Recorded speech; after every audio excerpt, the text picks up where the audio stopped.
Hi යාළුවනේ ඔයගොල්ලන්ට කොහොමද මම අද ලස්සන කතාවක් අරන් ආවා සිබිල් වෙත සිංහනන්දා කතන්දර ගොඩක් ලියලා තියෙනවා මේ කතාවේ නම කකුළු හොද්ද සිබිල් වෙත සිංහ ගම් පළාතේ මුහුදු වෙරළ කිට්ටුවක් ජීවත් වෙන අය හිමිදිරිය පාන්දර වෙරළේ ඇවිදින්න යන්න සිරිතක් තිබුණා.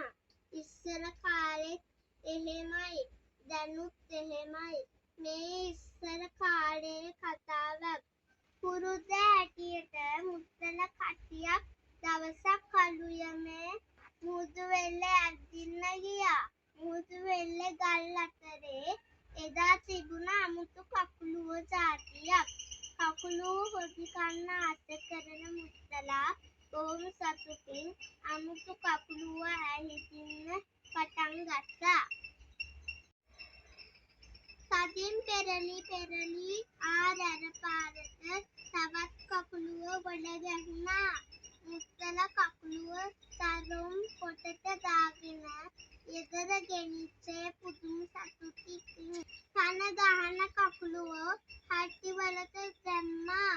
නන්දලා අක්කම්මලා බාලම්මලා කුඩම්මලා එකතු වෙලා කකුළුවෝ හොදි උයන්න සූදානම් වුණා. කකුළුවෝ හොඳට සෝදලා හට්ටිවලට දාලා මිරිස් සැඹරුවා.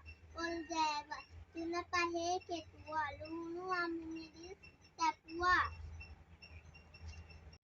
ගස් නගින්න පුළුවන් කට්ටිය මාමලා බාප්පලා අයියලා මල්ලිලා බාලප්පලා සුදු අප්පුල කොස් ගස් වලට නැගලා පැයිස්ස කොස් හැදුවා.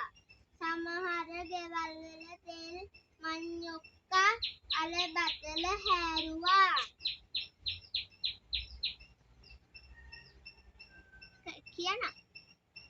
හැමෝටම මහා සතුටක්. ගෙවල් කීපයක එදා කකුළුවෝ හොදි ලිපේ සුවඳ ගගා පැහුණා. එදා දවල් කෑමට හැම ගෙදරකම කකුළු හොදි රස වින්දා. කකුළු කටු සූප කරමිනුයි පෙරළි තෙල් අල බතල යහමින් කෑවේ. අනිත් එකක් කියන්න. පසුවදා හිමිදිරි උදේ එක්කෙනා අතර පසු පුසුවක් පහළ ගොඩට දාපු කකුළු කටු කිකි කිකි ගෑවිල්ලේ තවමත් පන ගහනවා කියා කකුළු කටු ටිකක් අරන් පිරිමි උදවිය තවුමට ගියේ මේ ගැන සොයා බලන්න. කඩේකට ගොඩ වෙලා කකුළු කටු පෙන්නාලා කඩෙන් මේ ගැන ඇහුවා. අපි මේ කකුළු ජාතියෙන් ඊයේ දවල් හොදි කෑවා. කහල ගොඩට කටු දැම්මා. ඒත් තවමත් පන ගහනවා. මොකෝ මේ පුදුමේ? කකුළු කටු බැලපු කඩේ කාරයෝ පළාතම දෙදරන්නයි සිනාසුනේ. ලොකු උන්නහේ රැවටිලා. ඔය කකුළුවෝ නෙවෙයි.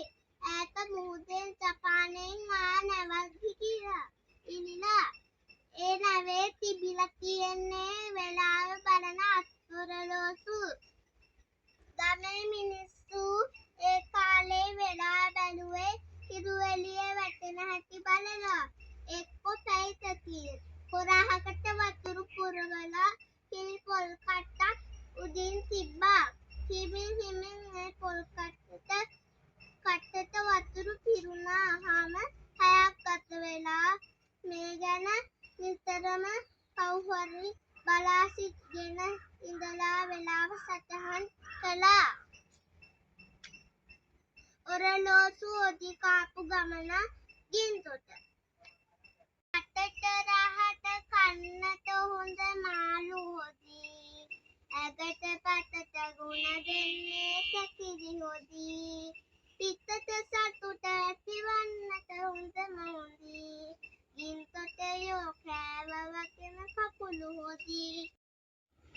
මේ වගේ ලස්සන කතාවක් මම ආයෙත් අරන් එන්න ඔයගොල්ලන් ගාවට.